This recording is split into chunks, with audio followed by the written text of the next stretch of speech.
A Constituição de 1988, a Constituição Cidadã, foi um marco na história contemporânea do Brasil. Escrita por mulheres e homens eleitos pelo povo brasileiro, a nova carta virou a página do período autoritário do regime militar. Nossa Constituição completa, neste 5 de outubro de 2022, 34 anos desde a sua promulgação em 1988. Podemos celebrá-la sob vários prismas, com destaque para a relevância do compromisso com as conquistas democráticas na construção de uma sociedade livre, justa e solidária. Dentre as inúmeras facetas da nossa recente história constitucional, merece realce o processo participativo e plural que, dando ensejo à obra constituinte e como prenúncio ao viçareiro de uma nova era de liberdades e justiça social, hoje se fortalece no exercício diário da cidadania e da democracia. Tudo sem esquecer que esta Suprema Corte reverencia cotidianamente a Constituição Cidadã no desempenho de sua atividade precípua de prestar a jurisdição constitucional, incumbida que é de guardá-la por expresso mandamento nela contido. Na transição da ditadura militar à nova república em 1985, a economia brasileira encontrava-se em frangalhos. Acabar com a combinação perversa de uma recessão, com a inflação na casa de 235% ao ano, foi o grande desafio do governo de José Sarney, o primeiro presidente do país redemocratizado. A Constituição de 88 estabeleceu as bases para a estabilidade econômica que os brasileiros iriam conhecer na década seguinte com o Plano Real.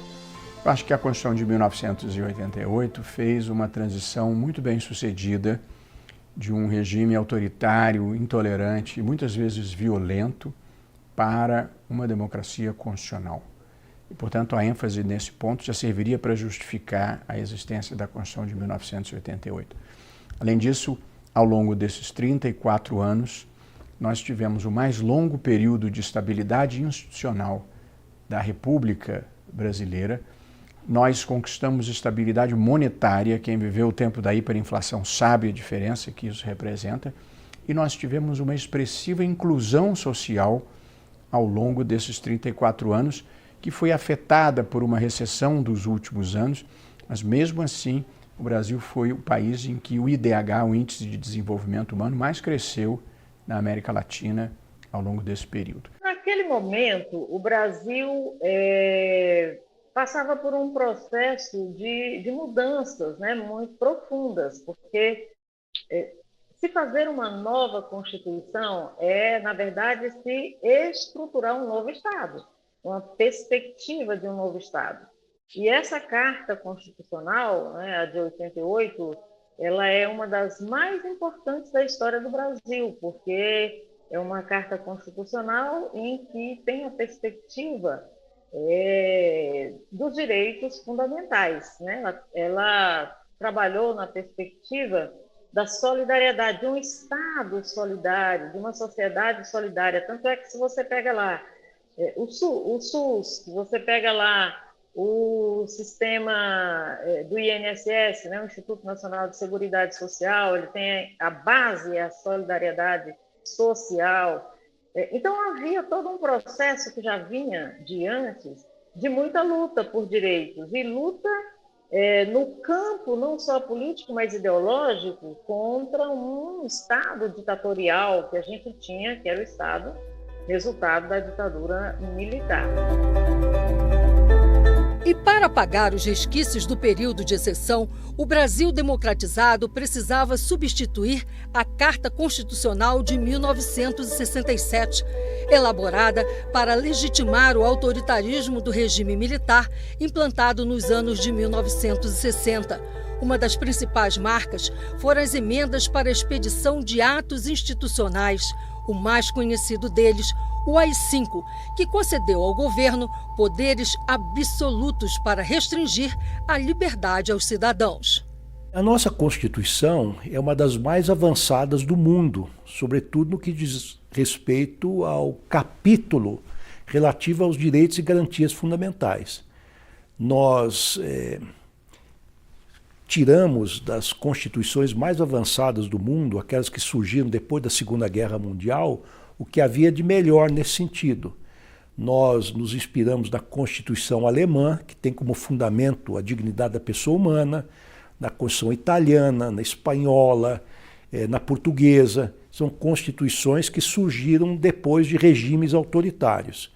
Então, além de termos uma Constituição bastante avançada no que tange aos direitos e garantias fundamentais, nós também temos no texto da nossa Carta Magna mecanismos que garantem a governabilidade. Em 34 anos, a Constituição brasileira deixou e deixa inúmeros legados. Além de ter pavimentado um conjunto de caminhos em matéria de direitos fundamentais, de sua efetividade, a Constituição também traduziu algo que eu reputo a maior contribuição que se pode aurir dessas 3 décadas. É a presença da institucionalidade republicana. O Brasil, 3 décadas depois de 1988, quando decidiu dizer não a um regime ditatorial e autoritário e dizer sim à democracia, ele elegeu construir uma sociedade livre, justa e solidária dentro do Estado de Direito democrático. E isso por meio de instituições. E, portanto, a institucionalização do Estado brasileiro e a criação de parâmetros para uma sociedade que preze a liberdade, a justiça e a solidariedade é, em meu modo de ver, o principal fruto que nós colhemos dessa Constituição de 88. Eu acho que os 34 anos da Constituição marcam um dado histórico muito importante, na medida em que a nossa Constituição ela é uma verdadeira carta das liberdades, da igualdade, os fundamentos que ela enumera para a nossa República são baseados na soberania popular, na cidadania, no desenvolvimento nacional e na valorização do trabalho humano. De sorte que é uma Constituição moderníssima e que, ao mesmo tempo, consagra valores morais muito elevados e razões públicas inigualáveis.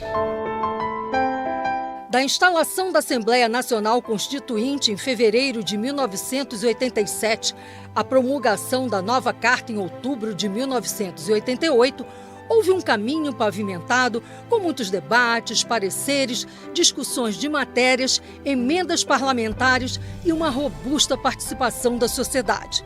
Ao final, a Constituição Cidadã estabelecia também a igualdade entre os 3 poderes. Eu acredito que tenha sido o reequilíbrio entre os poderes para garantir uma estabilidade democrática. Nós vivemos 34 anos, é o maior período de estabilidade democrática no Brasil. E isso se dá, ao meu ver, pelo fato da Constituição ter estabelecido um novo equilíbrio entre os poderes. O legislador constituinte, eu repito sempre isso, ele foi humilde e sábio. Ele foi sábio porque ele olhou para trás e perguntou por que o Brasil, que é um regime presidencialista com tripartição de poderes, não conseguia a mesma estabilidade democrática que os Estados Unidos da América, por exemplo. E, ao se perguntar, ele foi humilde em reconhecer que o poder legislativo no Brasil, historicamente, não conseguia fazer frente sozinho para o poder executivo. A gente pode olhar pelo resultado final desses 34 anos e dizer que nós temos tido o mais estável regime institucional desde 1889, portanto, desde a proclamação da República. É a Constituição que produziu maior estabilidade, apesar das escaramuças, dos embates. E certamente por conta de uma série de cautelas que acabaram por ser fixadas no texto constitucional.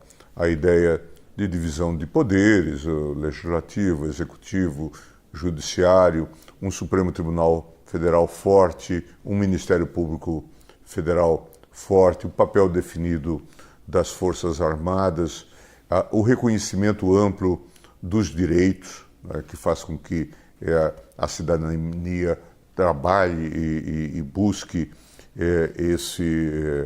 esse reconhecimento de forma efetiva. É uma Constituição muito jovem, né? São 34 anos, né? Uma experiência democrática num país bastante jovem, num país que vive uma herança de um colonialismo, de um escravismo, né? Em períodos democráticos muito incipientes, muito limitados, né? Onde isso valia para menor parte da população, e depois uma experiência também, né, de autoritarismo muito recente no nosso país. Sou um pouquinho mais jovem que a nossa Constituição, 2 anos mais jovem que a nossa Constituição, então já nasci com a nossa Constituição, de ver o quanto reconhecer também todos esses movimentos, né, e essas mobilizações sociais, essa participação política que foi muito ativa na construção da nossa democracia. Falar em Constituição é falar em esperança, em reconhecer os valores de um povo que foram codificados e decifrados e transmitidos através de um documento que é a nossa Constituição. Ela representa a significação dos valores essenciais de um povo, como a justiça, a liberdade, a igualdade, o bem-estar, a paz, a fraternidade e solidariedade. E, desse modo, o maior significado para mim é uma representação de valores que dão esperança e significado a um povo. Essa é a maior contribuição, na minha opinião, da nossa Constituição. A Constituição de 1988 foi o pacto refundante do nosso país, a redemocratização do país, e nós temos uma sociedade que busca e tem como desafio constitucional no seu artigo 3º o fim das desigualdades entre as pessoas, desigualdades econômicas, desigualdades sociais, desigualdades regionais e a vedação do preconceito de qualquer espécie. Então ali nós temos no artigo 3º o que eu falo dos princípios e dos objetivos da República Federativa do Brasil numa sociedade plural, justa e democrática. A Constituição Federal de 1988 rege a partir do eixo axiológico da dignidade humana, da liberdade, da igualdade, o mais longo período de estabilidade institucional da história republicana do Brasil. Nossa lei maior consagra como princípios fundantes do Estado Democrático de Direito instituído verdadeira Carta de Direitos, a ser observada indistintamente pelos poderes públicos e pelos particulares, sendo-lhes rendido e apropriado o título de Constituição Cidadã. A Constituição Cidadã, como dizia o Dr. Ulisses Guimarães, é uma Constituição que estabelece no Brasil um parâmetro fundamental de justiça social e de igualdade, porque essa Constituição, o eixo da Constituição são os direitos de cidadania. E sobre os direitos de cidadania se erguem as responsabilidades do Estado. Então dá a volta. Porque antes eram os direitos do Estado e embaixo os deveres, né, e direitos da cidadania. Agora não, o pilar são os direitos humanos, né, das cidadãs, dos cidadãos. A principal contribuição da Constituição foi ter posto o cidadão brasileiro no centro do direito e do direito constitucional. As constituições anteriores sempre tratavam primeiro do Estado, da organização do Estado, e ao final do texto constitucional é que tinha-se a lista dos direitos fundamentais, como se o Estado viesse na frente da própria cidadania, do próprio cidadão.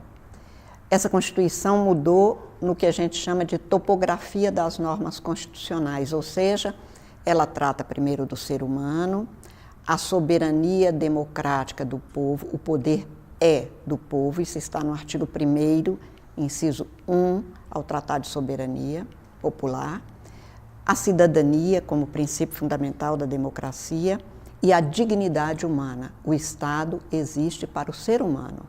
O direito existe, é criado para o ser humano ter melhores possibilidades de viver com o outro de maneira pacífica e, portanto, ter mais chances de se fazer feliz. As mulheres foram voz e ação na nova Carta Constitucional, mesmo sendo apenas 26 representantes.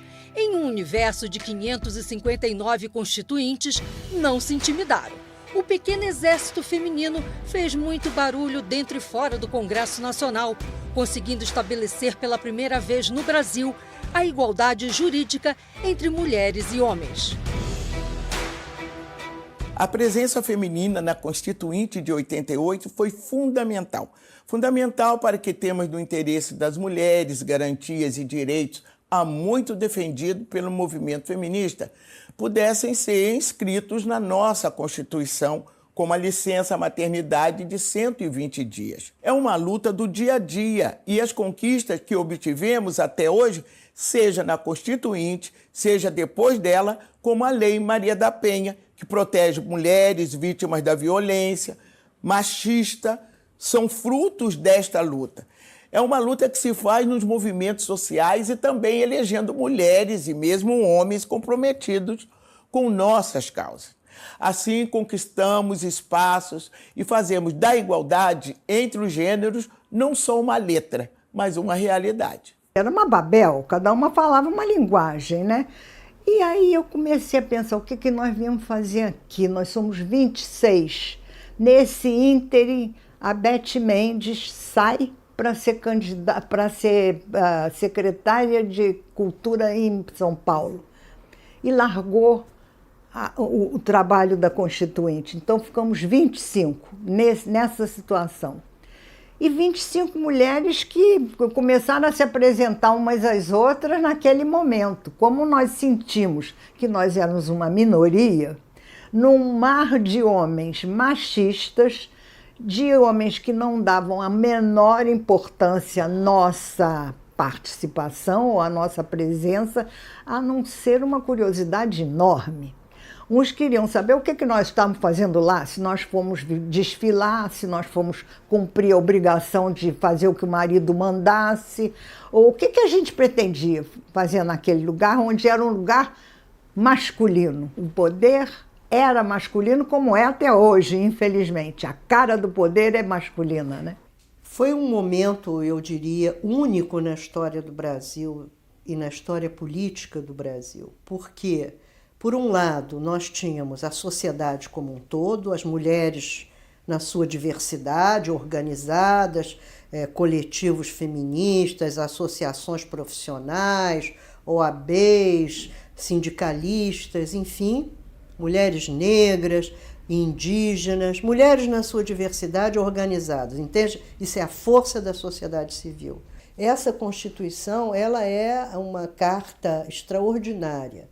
E o fantástico, assim, em termos de oportunidade histórica para todas nós mulheres que estivemos envolvidas nesse processo, foi saber que a gente construiu história, a gente escreveu partes, né, dessa Constituição. Essa Constituição, ao cuidar da centralidade do ser humano na sua pluralidade, estabeleceu também pela primeira vez que homens e mulheres são iguais em direitos e obrigações nos termos da Constituição. Este é um texto da Constituição. Para se chegar a isso, mulheres brasileiras extremamente lutadoras, comprometidas, com o sentido de que elas respondiam historicamente, lutaram muito na Constituinte para que houvesse esse texto, para que fosse introduzido esse texto.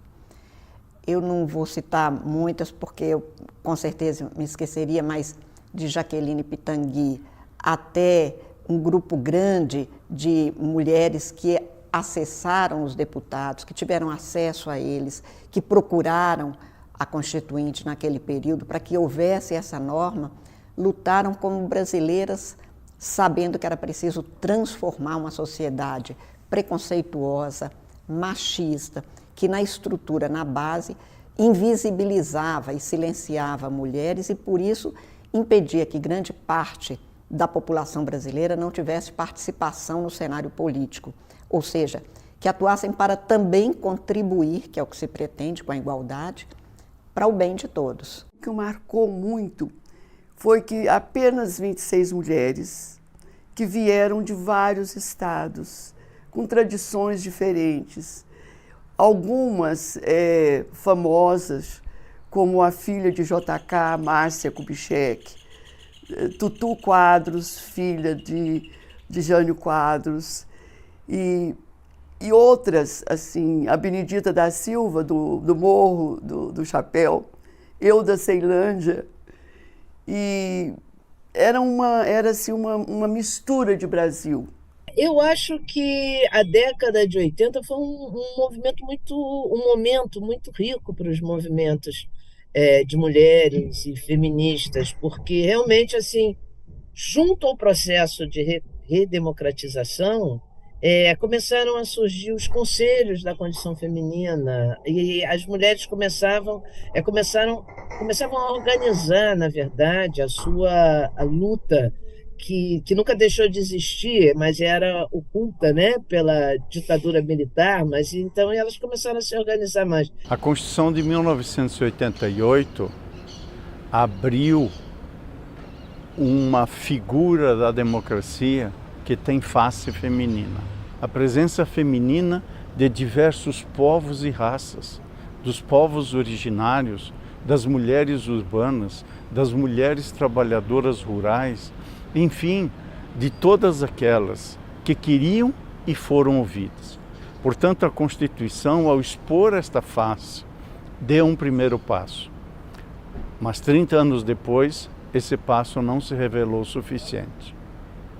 Algumas leis infraconstitucionais já permitiram, em matéria eleitoral, por exemplo, a atribuição de cotas e participações em fundos partidários que são efetivamente relevantes. Nesses 34 anos da Carta Magna, a nossa Constituição Cidadã sofreu críticas, ameaças, ataques, mas resistiu. Resiste, soberana, zelando pela democracia e a liberdade no Brasil. Os dispositivos presentes no texto são instrumentos, garantias contra as ilegalidades e o abuso de poder. Você só consegue alguma coisa na política através do diálogo, da persuasão, da argumentação e da criação de consenso. A política implica a negociação. A democracia, por mais imperfeita que seja, é o melhor sistema político que temos. Somente nele as reivindicações, especialmente as dos mais pobres, dos excluídos, podem ser asseguradas. Votar é não só um direito, é uma obrigação de cada um para com toda a nação. E, em especial para os mais jovens, é a melhor forma de assegurar um futuro digno e justo. Viver num país cada vez mais antirracista, cada vez mais antimachista, cada vez mais justo e igualitário nos direitos políticos e econômicos, onde a diferença, seja ela qual for, seja respeitada e a pluralidade faça parte do nosso modo de viver e da nossa Constituição. Nós devemos valorizar a Constituição, nós devemos, de fato, continuar a aperfeiçoá-la, seja na interpretação, seja nas eventuais emendas constitucionais que se venham a fazer, e muito tem sido feito ao longo desses anos. Há muitas críticas em relação às emendas, mas há também reconhecimento e elogios, e eu acho que nós temos cumprido esse papel, que a Constituição tem cumprido esse papel de fazer o Brasil um país mais moderno, um país mais humano, um país mais igual e, por isso, também um país mais democrático. Se nós olharmos para a nossa história, nós vamos ver que há um movimento sempre em direção à construção da democracia. O que nós precisamos pensar é que a democracia nunca está completa, né? Ela sempre é incompleta e ela está sempre em movimento, né? Para que, inclusive, você possa expandir o catálogo de direitos, as conquistas democráticas e para que você possa sonhar com o futuro. A democracia também precisa ser um hábito do coração dos brasileiros.